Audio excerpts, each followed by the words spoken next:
7, and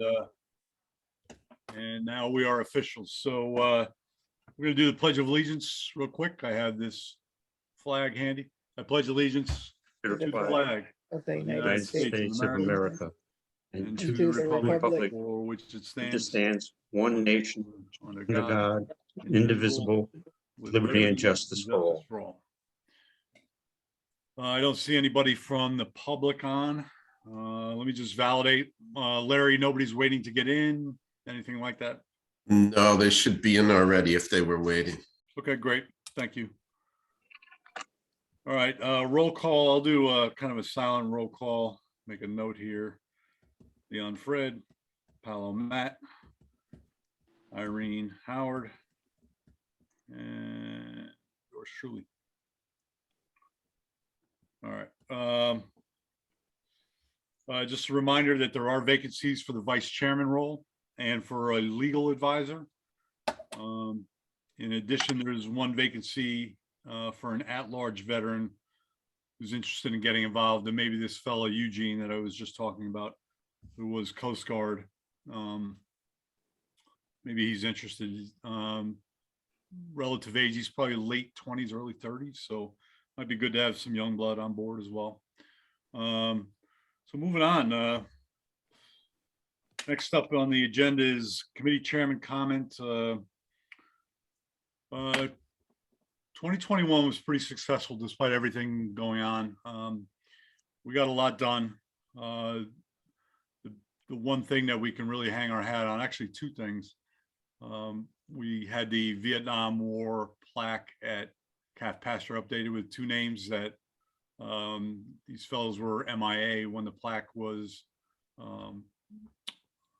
put up in 1977.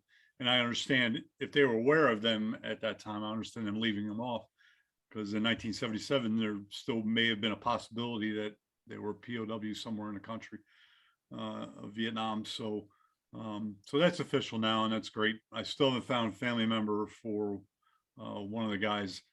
He's the oddball, Major Larry Allen Thorne, born in Finland, fought in the Finnish army, then transferred to the SS because apparently they were the best trained army in the world, and then decided that wasn't for him.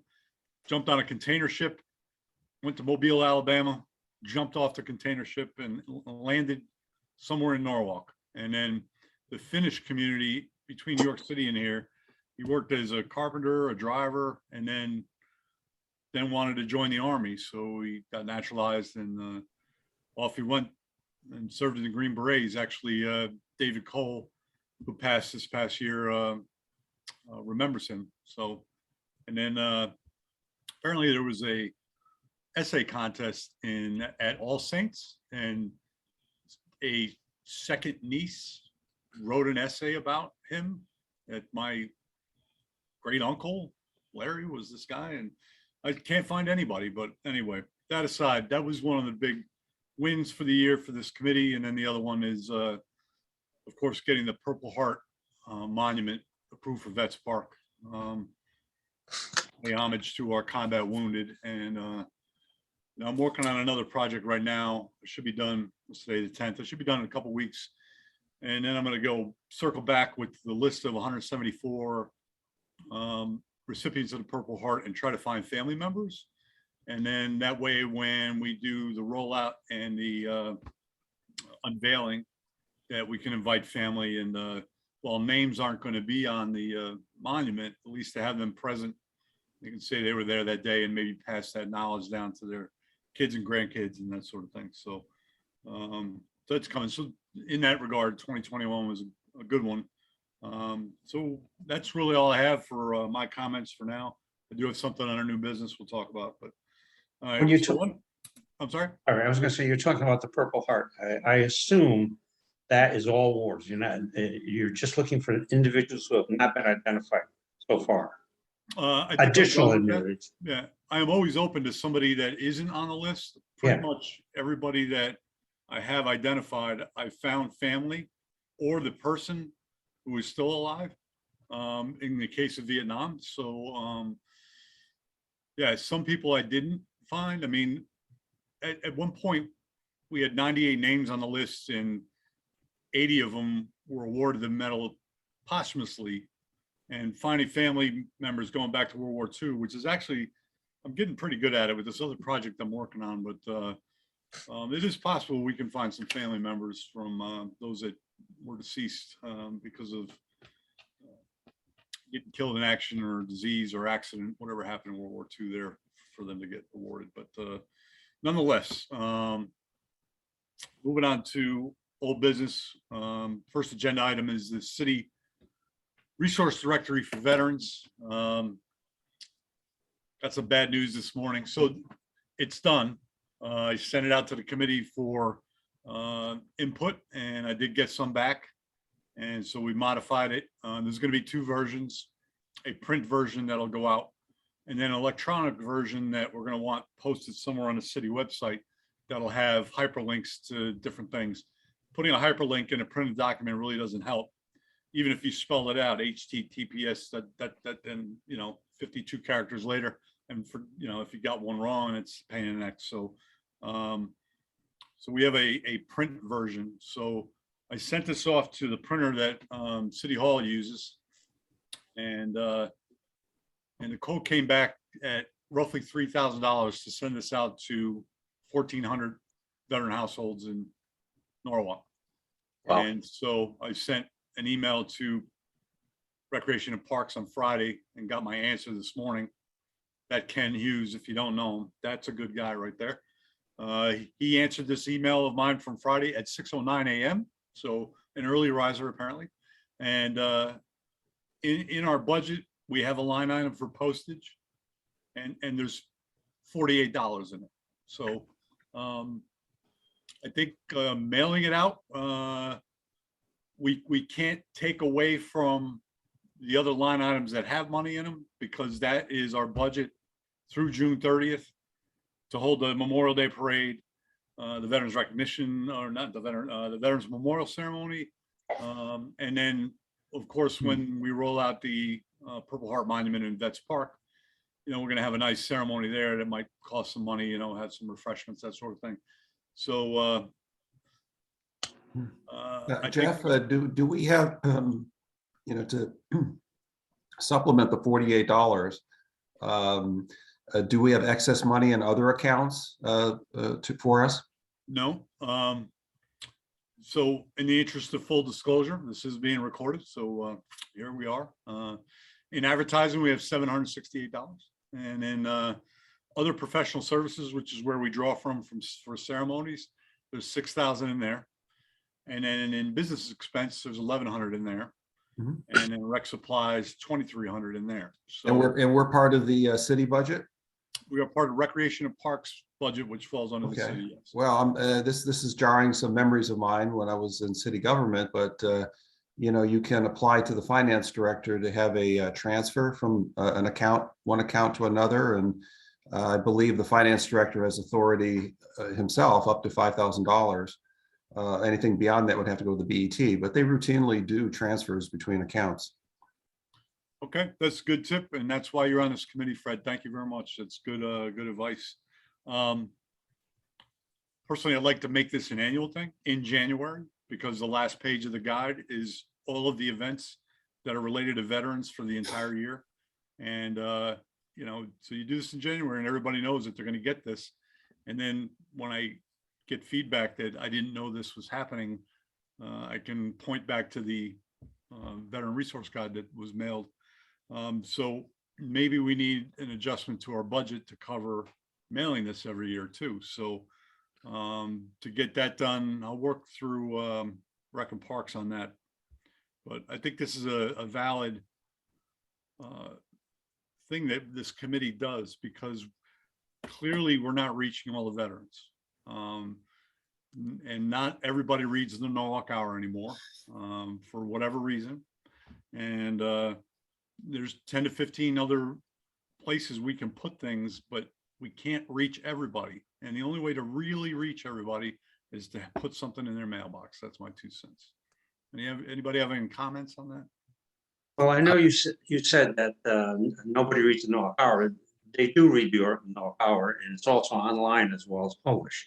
And there are several other online newspapers in the area.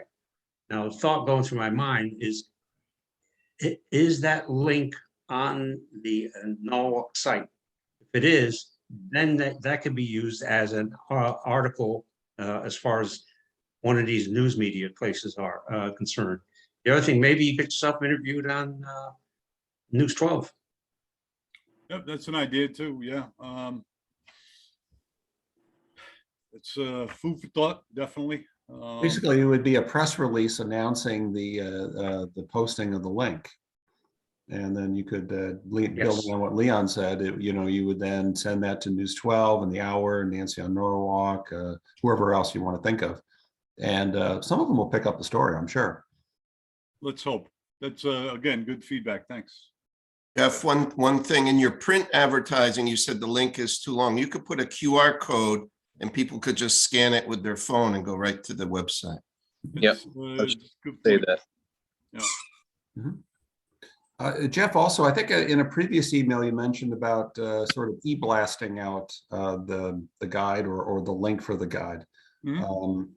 I know the chamber has an e-blast list. I'm currently head of the RTC. I can e-blast it to our network. I mean, I'm sure there's a bunch of networks where we could just do e-blasts, to get things started. Yeah, I have one going on myself on MailChimp, which is kind of a conglomeration of the three arms of the American Legion and some VFW people in there, and then members of the community that are veteran friendly. I don't know if anybody knows Diane Cece. She's the one that makes the signs at the parade that say "Thank you, veterans." I actually am under new business. I'll talk about it, but I invited her to something, even though she's not military. She likes to be at all these things, and she needs to be plugged into what the community's doing. And so people like that, I'm more than open to bringing them in the fold. So good. Anything else? Another veteran-friendly person is Joanne Romano. She doesn't live in Norwalk anymore, but she used to hold food drives and stuff and send to veterans. Remember, Fred? She used to do that. Oh yeah, Joanne, she's great. Yeah, she's in Fairfield now. But she was so active. Yeah, she's very she loves Norwalk. She's she's family here. She's very active. Yeah. So Every time I talk to her, I get fired up about something. Keep going. I don't know. Tony Boucher is another one who's well connected. Oh my God. It's kind of hit her email list. Who knows yeah, what's yeah. in there, She's if you send it to her, she'll send it out. Yeah. I mean, no doubt. Matter of fact, for those that don't know, the American Legion, I think everybody here knows, the American Legion does a Veteran of the Month ceremony April through December. And I believe it's June or July will be Tony's husband, Bud. Oh, Bud. Yeah. We'll certainly be there. Yeah. Yeah, I never met him, but he was Air Force. Nice guy. Yep. Good Yeah. guy. Had So, a lot of things good in guy. common with Howard. They talked a lot. yeah, I bet. Yeah. All right, moving on. Outreach to veterans and families. I haven't had a lot of requests since our last meeting.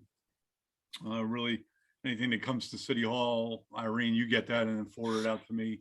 Does anybody know of anybody that needs anything out there? No? Okay. I did find out that everybody knows who Nick Samadell is, correct? Maybe Paolo, you don't know? I do not. Nick Samadell is a 101-year-old World War II veteran that lives in Norwalk, and his family has decided to move him. Oh, really? Yeah, to be closer to other family, and Hmm. so he no longer lives here. His family did ask for lawn cutting service a year or two ago, and my son-in-law is actually the one that was doing that, and so I had to call him and let him know that this house no longer has a veteran in it, so kind of sad to see him go. He was a fixture at a lot of different things, Norwalk Community College, and he had his 101st birthday. They had it scheduled at pastime on a Friday. They had to move it back to a Monday, and then nobody could make it, and then now the Omicron virus, so we tried to wish him a 101st, but I did send a greeting card to his house. I don't know a lot of people that turn 101 years old. So I figure if he's a veteran, that's something I ought to be doing at least. So moving on, the Veteran Registry. This is probably more than a year now. This has been on our agenda, and Larry, I know you're on the call. And this is just a web-based form where if you're a veteran in Norwalk, you can register as a veteran, and that way that increases our ability to reach out to the community. I don't know how hard that would be, if that's task intensive to put together, if you have other priorities right now. I know for a while there, I just didn't even bring it up because I know the IT staff was incredibly busy with City Hall closing and then opening and that sort of thing. Larry, do you have anything to add on that or no? What information would you like, and what would you like to do with the information when we get it? Okay. So basically first name, last name, phone number, email, branch of service, years of service, and an optional field for an address. Some people don't like to tell other people where they live, and I'm fine with that. And it's all about the message. You know, this is about the city being able to reach out to the veteran community to not only keep you informed on veteran events going on around town, but you know, if something new happens, if this $6,000 exemption gets raised to $8,000, well, that's something we ought to be letting people know. And so how I would use that primarily would be the email list generated from that.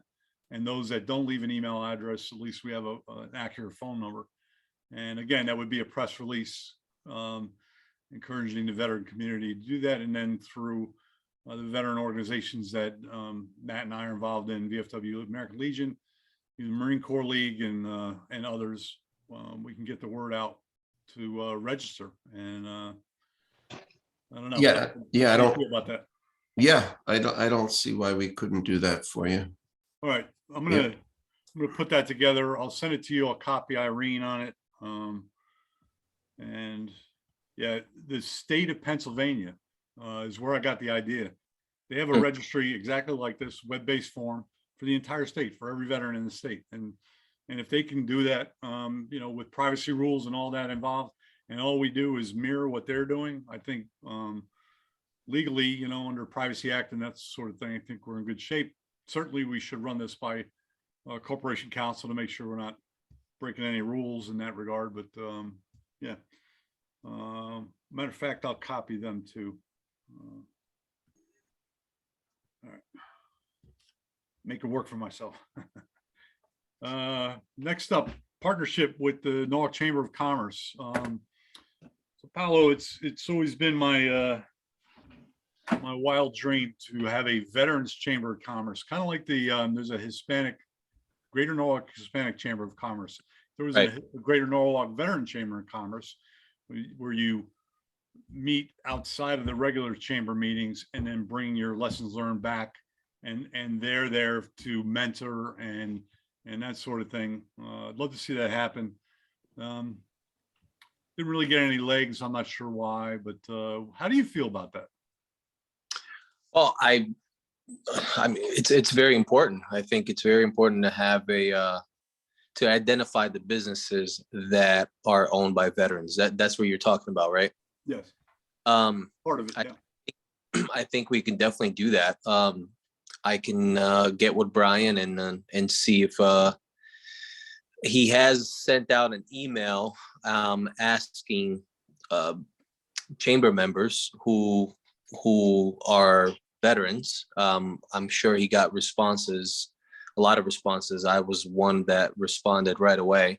So we can, Brian would not mind sharing that information with us, so we can branch out. We can branch something out of the Norwalk Chamber of Commerce and make our Veteran Chamber of Commerce. That'll be great. Thanks. Last minutes from the meeting on December 13th in attachment 1 are the 13 businesses that answered that call to register as a veteran-owned business. I know there's more than that out there. There has to be. Well, there's definitely more out there. Okay, let me brainstorm and see what we can do. I mean, I'll go knocking on doors if needed. You know, and that would be something. Matt, go ahead before I pipe in. Good. Jeff, I think, the Chamber of Commerce has a program called Nelly, which is really focused on young young people, young members. I think the issue with the Veteran Chamber of Commerce is what was put out was for veteran-owned businesses. And I think we probably got the returns for veteran-owned businesses, probably more than half of veteran-owned businesses that are within the city. But I think for the purposes of establishing a Chamber of Commerce, I think we want to solicit veterans who are involved in the business community as well. And so that may, branch out and open. So as you know, I'm a board member of the Chamber of Commerce, but because I don't own my own business, I'm not able to respond to that solicitation from the chamber. So I think there's an interesting tack that we can take and model it a little bit more like what the chamber has in Nelly. Mhm. Yeah, I mean, Jeff, I've been a member of the chamber since 2003, through Webster Bank. I mean, I've seen earlier on, there was an attempt to form an African-American Chamber of Commerce, and currently, last few years, there's been the Hispanic Chamber of Commerce. The first one really didn't take off. The second one really isn't taking off either. Candidly, it's sort of like competition, so it might do better if it's under the chamber's umbrella, like as a subgroup, or then you can get the resources, the entire chamber behind us. Mhm. And I'm open to that. The last thing we want is to create competition. This is supposed to be a helping, mentoring, veterans, speaking to veterans, how they got initial funding to open a business. They want to grow the business, how best to do that and tap into everybody else's expertise. There's probably federal programs out there for veteran-owned businesses to grow. And I'm not aware of it, and I'm not the expert. And that's kind of why I was leaning on the chamber to get involved with that. A good ask might be to ask Brian to form like an event for veterans, veteran businesses. So like, for example, with Webster, we always sponsor an economic outlook forum. It was supposed to be this Wednesday, but we've deferred it because of COVID. You can basically they'll do these specialty type of situations. I know they're doing a real estate one as well. I would think we could wrap into that pretty easily. Good. Yeah. And we have Paolo on board that would be happy to head that up. Absolutely. Writing furiously there. Thank you very much. Yep. If you need any, if you want to talk to me about that and kind of pick my brain, I think you kind of know where I stand on it. I think there's a lot to be gained by it. Ultimately, big picture, to make Norwalk attractive for veteran-owned businesses to come here, Mhm. period. Or for veterans in town to say, this is a friendly town Right. for a veteran, because I have this whole support system through the chamber that's going to help me get off the ground. They'll be at the ribbon cutting. They'll, put the word out that I'm in town now, that sort of thing. That's what I'm looking for. It's a dog-eat-dog world out there in business, and especially on the restaurant side, but they're all struggling right now. But that's kind of my thoughts there. So good input again, Fred. Thank you. Yeah. Next up is the Veteran Memorial Committee Subcommittee update. They last met in early December. They're in a pause until March, I believe, and they'll meet up again and start planning the Veterans Memorial Ceremony and the Memorial Day Parade. They have agreed to take on 2 new events, and those being a D-Day commemoration, kind of like how we do a Pearl Harbor event at City Hall. They want to do a D-Day commemoration. We did have Norwalk residents that were lost in the first 3 days, and so good opportunity to speak about them and their sacrifice and that sort of thing. And the other one is a POW MIA remembrance event on the 3rd Friday in September every year, and that's POW MIA Day in the country. And we have a long list of Norwalkers that were POWs, and we have a shorter list of those that are MIA and potentially recoverable. We have a longer list of those that are MIA that are not recoverable, and then those are mostly Navy. So I think that's great that they want to take that on. Typically, it was just me, doing something, but to get the full force of the committee behind it, which includes, advertising, inviting the public, doing refreshments, reception afterward, all that sort of thing. I'm looking forward to helping them out with that, and not being the guy that has to run it either, but getting help with it is paramount to the success. And then getting the public there to learn about fellow Norwalkers that sacrificed, and that's the goal there. So that's the Veteran Memorial Committee update there, and Rich Olson is still the chairman. Dan Caparel is back in as vice chairman, and they're always looking for at-large veterans to become more active in that committee. You have to attend 3 meetings in a row to be blessed as an at-large member. So I'm going to run this by that Coast Guard fellow that I met also, see if he might be interested in that. Before we started getting recorded, moving on in the agenda, I spoke briefly about the Purple Heart Monument. So that's coming in spring. I'm guessing late spring. In order to set concrete, it's got to be a certain temperature and climate out, and so it's coming.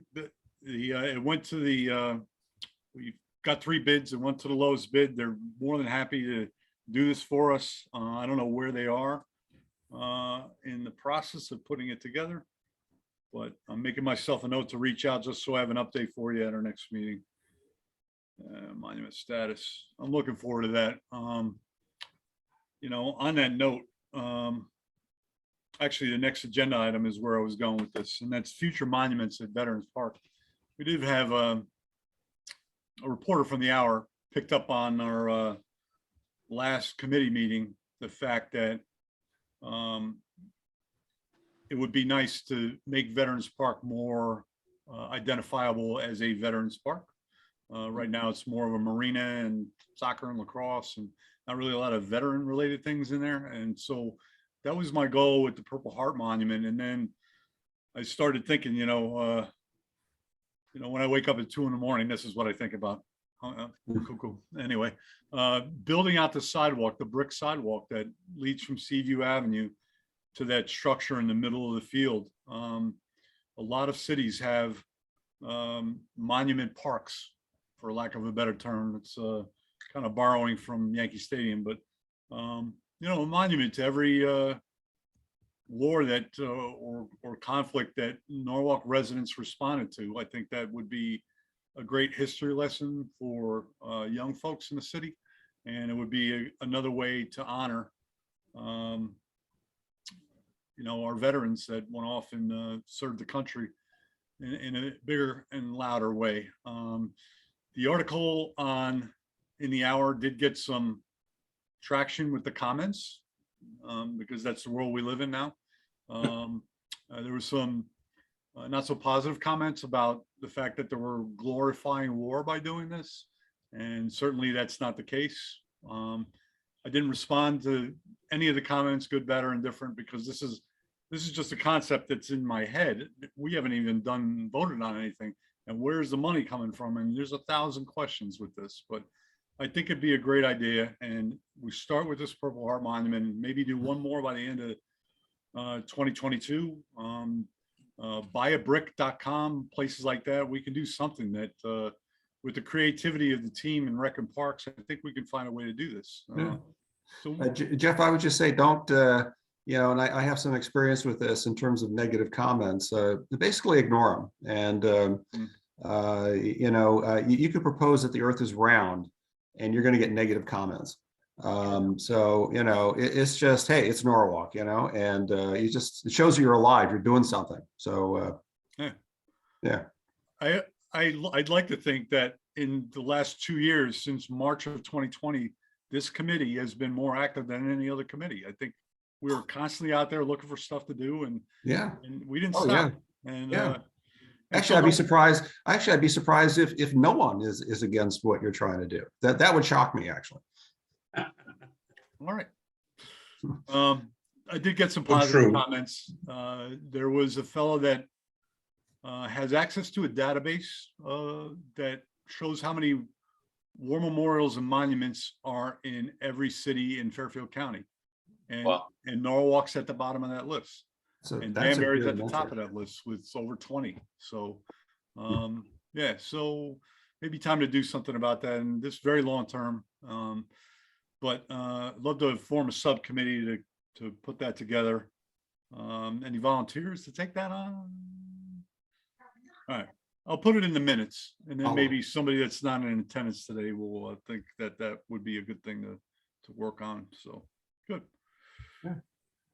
Actually, that's a very good metric, is to compare how we're doing versus Stanford or Danbury or, like-minded cities. And if we're behind, that would resonate, that would definitely resonate. Mhm. Especially having a place called Veterans Park, as large as it is. I can't think of any other town that I've been a resident of in Fairfield County that has a Veterans Park. So yeah, you're absolutely right, Jeff. One of the comments to the article in the Hour was, let's just change the name back to Duffy Field. And I thought, oh, okay. No. No, Is this the Hour online, Jeff, that you? it is. Yeah. You know what? I'll put the link in the minutes. Yeah. Okay.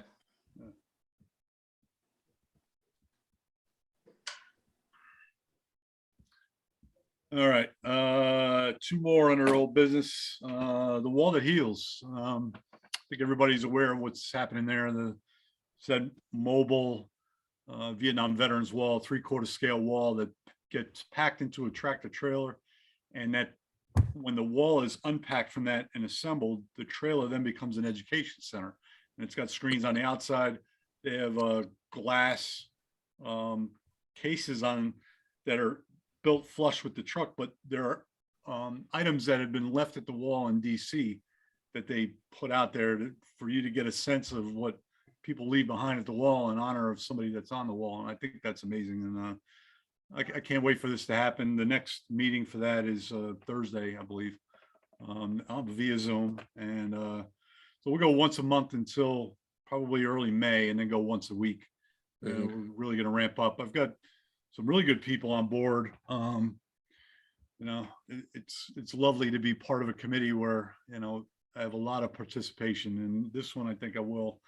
I know Norfolk Exchange Club is taking on the responsibility of assembling the wall and disassembling the wall with the help of the staff, and they're even going to sit out there 24 hours a day while it's in town from Wednesday night through Sunday noon. So grateful for their participation. I met a woman who helped bring this same display and event to Bridgeport, to Seaside Park in Bridgeport, like 5 years ago. And she's already fundraising. I didn't even ask her to. She's asked for it 5. So we have to set up an account. Big picture, the city is funding the initial $10,000 fee. There are ancillary costs above and beyond that we need to be ready to pay for. And that's toilets, it's feeding the volunteers, it's paying for the light bill. I mean, having the lights on, 16, 18 hours a day down there at Vets Park. That's third taxing district, one of those. There's going to be a bill for that. So, and then my proposal is that if there's anything left over, that we donate it right to the Vietnam Veterans Memorial Fund that hosts the Wall That Heals. And I don't think I'll get any argument with that. And we can run that through the American Legion. I'm the finance officer there. I can open a separate account and just keep a registry of all expenses and deposits, that sort of thing, donations. So I can know Should be that. looking, I'm sorry. Jeff, be looking for sponsors. Not so much sponsors, because so kind of this always resonated with me. I mean, we tried to do this 2 years ago and it got canceled. And that is, if you don't see it at the wall in DC, you're not going to see it here. So like if Wind Waste Garbage and Recycling wants to sponsor, they're not gonna get a banner on the site. Right. Yeah, we're gonna have a program book. Mhm. And the printing of that'll be expensive. That's another expense. Yeah, but those are the kind of big corporate sponsors like that, I think, would be great. And we should come up with, did this for another event, I can't remember, like, gold, silver, bronze donors, and then Friends of Veterans donors, Mhm. which is your $25 or $50 kind of donations, you know? Right. So I'll come up with that. Actually, I gotta work on that pretty soon here. Yeah. Sure. Webster Bank would be a great donor. Just seeing if you're listening. Anyway, moving got a on. nice color Last now. item- I'm sorry. I says, after you said that, it had nice color. Future meetings. I initially was gonna go with a schedule that that we were gonna go quarterly like we did in 2020 or 2021. And I think there's just way too much going on right now between the Purple Heart Monument, the Wall That Heals, lots going on. So I do have schedule 1, 2, 3, 4, 5, 6, 7 meetings scheduled for 2022, this being one of them. The next one is not till March. And then we'll meet every month, March, April, May, June, take a break over the summer. A lot of committees do that. And then meet again at the end of the year to kind of wrap it up in December. So if we need one between September and December, then great. We'll make sure that we meet the business rules of the city and get that on the calendar. But I think that's a good way to go. And we have each other's phone numbers and email addresses. If something comes up, feel free to, let me know. And if Irene, if I need you, I know I can count on you to help out wherever you can. So, so that ends old business. Under new business, I only have one item, and this is, the the issue with communication to the veteran community. Kind of taking a page from Matt's VFW playbook. He opened a page for VFW members in Norwalk on nextdoor.com. That's a very active community. I was pretty surprised by that. It's really picked up too. A lot of it is can we get the street paved or, various things from around the city, but wouldn't it be great to have a group just for Norwalk veterans? So I opened that up for membership yesterday, the day before, and we have 15 members now. I sent it to my list of veterans and residents who are veteran friendly, 62 email addresses this morning. And I imagine I had one person, it went to their spam account, probably because there's too many email addresses on there. I don't know how that all works, but yeah. And then by word of mouth, between me and the Legion community and Matt with the VFW community, have this one place on nextdoor.com, and that be another avenue to advertise events. It really does pain me when somebody says, I didn't know that was happening. And that's what I was told last year, the Veterans Memorial Ceremony at Catbasher Beach. It takes place the third Sunday of May every year. And I had somebody tell me, I had no idea. I just, as a matter of fact, and I'll include it in this month's minutes also. The very last page of last month's minutes is the entire schedule for 2022. The first item on there was a Knights of Columbus dinner that was supposed to take place this Saturday at St. Anne's. They've postponed it to a date to be determined, but and good call on their part. But and it's got some random things in there too. The service birthdays, not that we do anything, but it's good to have out there just to kind of connect and become a tighter knit group and help each other, and then help the city where we can with anything like veteran related events. So I'm hoping to see that get legs and really grow. We'll see what happens, but Jeff, that's are all we, I have under new business, unless somebody has anything else. Paulo? Jeff, are we open to invite veterans that live in Norwalk? All To- veterans, yes. Yeah, okay. Yep, so take the link. You're on there, right? Correct, yes. Yeah. That's right. You were one of the first ones. Yeah. Just take the link and blast it out to your friends. Same with all of you. And on occasion, I'll post things out there. You know what? I could post the link to the minutes of this meeting. Once Irene posts them out there on the City of Norwalk site, Mhm. just the link to the minutes. And you can go back and look through all the minutes since this committee was formed and kind of get a sense of what we're about. And yeah, it's this communication thing, it is painful to me. I mean, if I have an event at the Legion, there's 10 places I post it, patch.com and whofish.org and Fairfield County Kids Out and About. I mean, I've got this long list, honestly. And the Hour has a central email address. The News 12 has a central email address. They never showed anything, but I do it anyway. Just, you know, they kind of like the ones, those events that are around Memorial Day and Veterans Day, and I get it. And they like the Veterans Day event at City Hall because it's bigger and a little louder and prouder, you know, so I don't know, wherever we can find people, wherever people can find us is more like it, so, Mhm. yeah. When it comes to doing articles like that, because of the way they've cut back their staffs and so forth, they like an article finish that's handed to them. And one of their people will do a little editing and put their name on it. Yeah, that's a great point.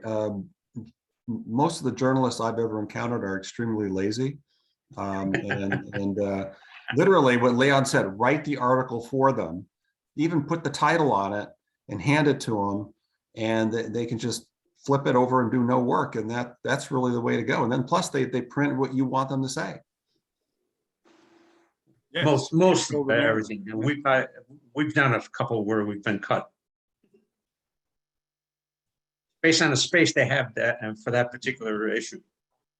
You know, You get the main point, you know.